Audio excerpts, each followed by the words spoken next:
Assalamualaikum warahmatullahi wabarakatuh. Perkenalkan, saya Novita, perwakilan dari kelompok 1.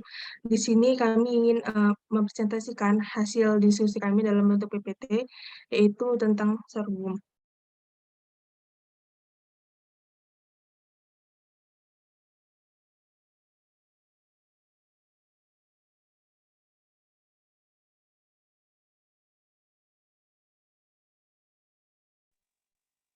Baiklah, sorghum merupakan komoditas serealia yang belum banyak dikonsumsi masyarakat Indonesia.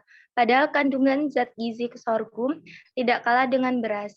Bahkan sorghum mengandung protein setara dengan terigu atau lebih tinggi dibandingkan dengan beras dan lemak lebih tinggi dibandingkan beras. Namun kelemahan komoditas ini, terutama sorghum yang mempunyai testa atau kulit biji berwarna gelap coklat, mengandung senyawa anti gizi yaitu tanin. Selanjutnya akan diteruskan kepada Hafiz. Produktivitas sorghum cukup tinggi, yaitu sekitar 2,5 sampai 6 ton per hektar. Namun di tingkat petani, produktivitas sorghum masih jauh di bawah potensi hasil penelitian, yaitu antara 0,37 sampai 1,8 ton per hektar. Sorghum juga merupakan peluang sekaligus tantangan agar produktivitas sorghum di tingkat petani dapat meningkat hingga setara dengan hasil yang diperoleh pada penelitian.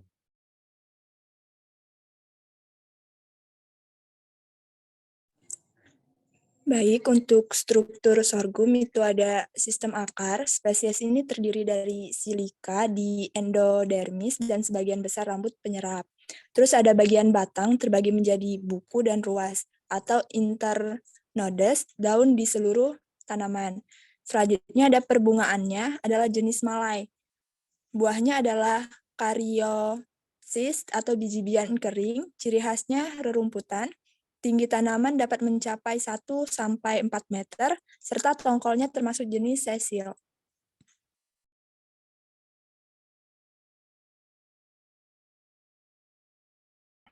Untuk selanjutnya ada jenis-jenis sorghum.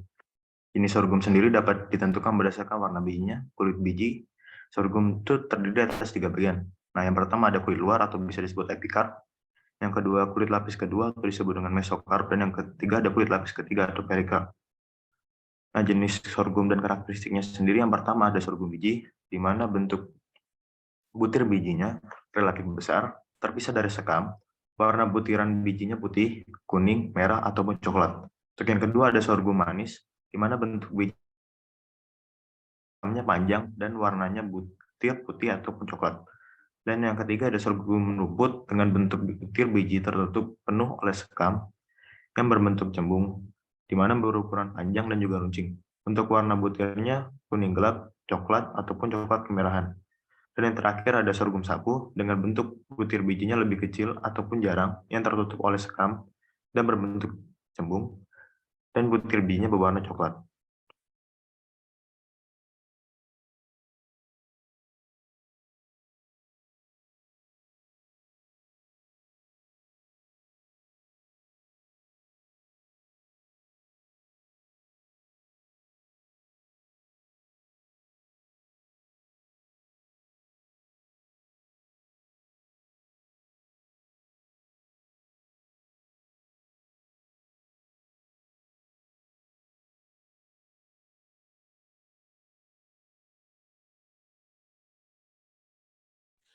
Baik, untuk kandungan sorghum itu, sorghum memiliki kandungan nutrisi yang relatif sama dengan beras, gandum, dan jagung, yaitu kandungan protein, lemak, dan karbohidrat yang cukup memadai, dengan jumlah energi yang lebih rendah. Sorghum merupakan serealia sumber karbohidrat dengan nilai gizi sekitar 83% karbohidrat, 3,50% lemak, dan 10% protein basis kering. Cara pengolahan produksi bioetanol dilakukan dalam beberapa tahap, yaitu hidrolisis, pencairan, dan sakarifikasi, fermentasi, dan destilasi. Proses hidrolisis. Pada pembuatan bioetanol dari biji sorghum sebelum tahap fermentasi dilakukan proses hidrolisis untuk meningkatkan kadar glukosa dengan menguji konsentrasi gula menggunakan larutan laskur. Kemudian dilakukan tahap fermentasi, setiap variabel memiliki hasil yang berbeda. Proses fermentasi. pengaruh konsentrasi ragi terhadap konsentrasi bioetanol dengan variasi waktu residensi. Fermentasi proses fermentasi anaerobik dilakukan dalam kolom fermentor. Pada proses fermentasi ini, konsentrasi bioetanol ditentukan dengan alat pengukur alkohol. Proses pembentukan bioetanol menggunakan ragi Saccharomyces cerevisiae. Di awal dengan proses hidrolisis ini bertujuan untuk memecah karbohidrat menjadi glukosa. Proses fermentasi berlangsung pada suhu ruang yaitu 30 HAIC dengan variasi waktu tinggal 12 jam, 24 jam, 36 jam, 48 jam, dan 72 jam. Waktu tinggal fermentasi sejalan dengan jumlah ragi yang semakin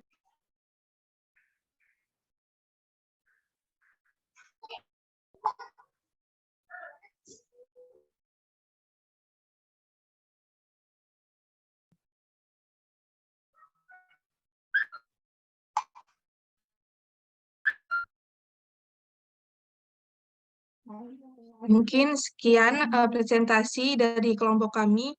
Apabila ada pertanyaan, silakan raise hand.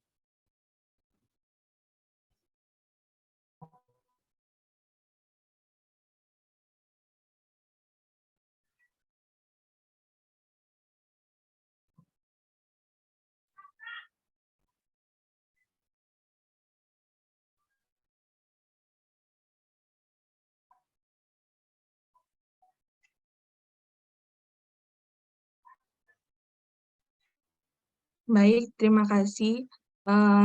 Saya persilakan untuk Razi Rizal untuk bertanya.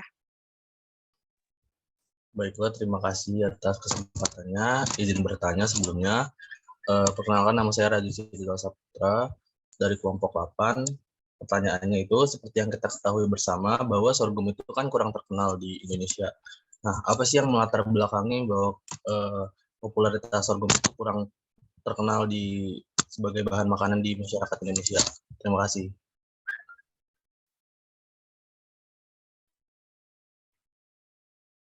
Baik, terima kasih Razi Rizal.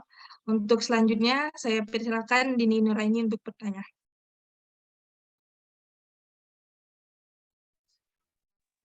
Baik, terima kasih atas kesempatannya.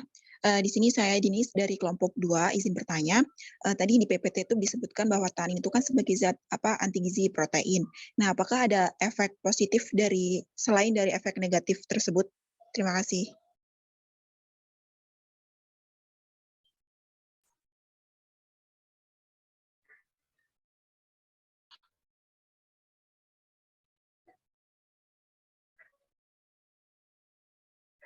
Baik, terima kasih Dini untuk pertanyaannya.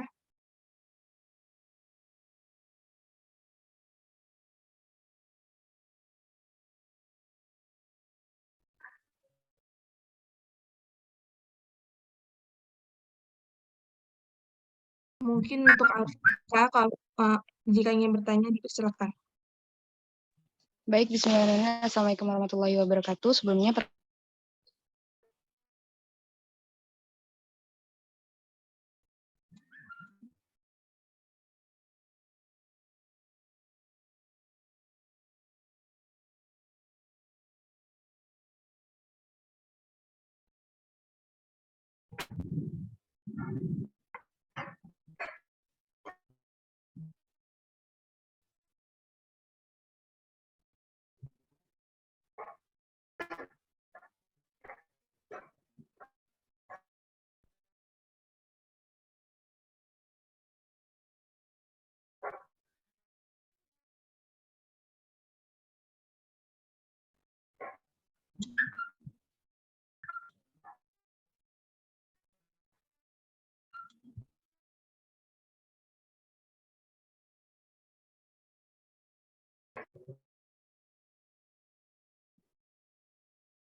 Untuk selanjutnya, saya persilakan untuk Maria Ulfa untuk bertanya. Baik, terima kasih atas kesempatannya. Jadi saya ingin bertanya, tadi kan di PPT udah dijelasin, kalau misalkan sorghum ini kandungannya itu relatif sama beras, gandum, dan jagung. Jadi apakah sorghum ini bisa dijadikan sebagai pengganti makanan pokok kita? Terima kasih.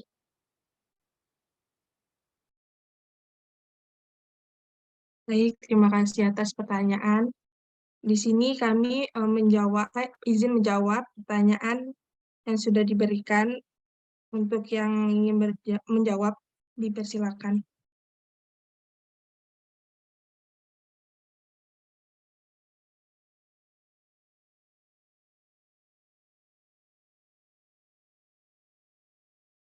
Untuk Hafinuddin, dipersilakan untuk menjawab pertanyaan. Terima kasih kesempatannya. Di sini saya akan menjawab pertanyaan dari Dini tadi.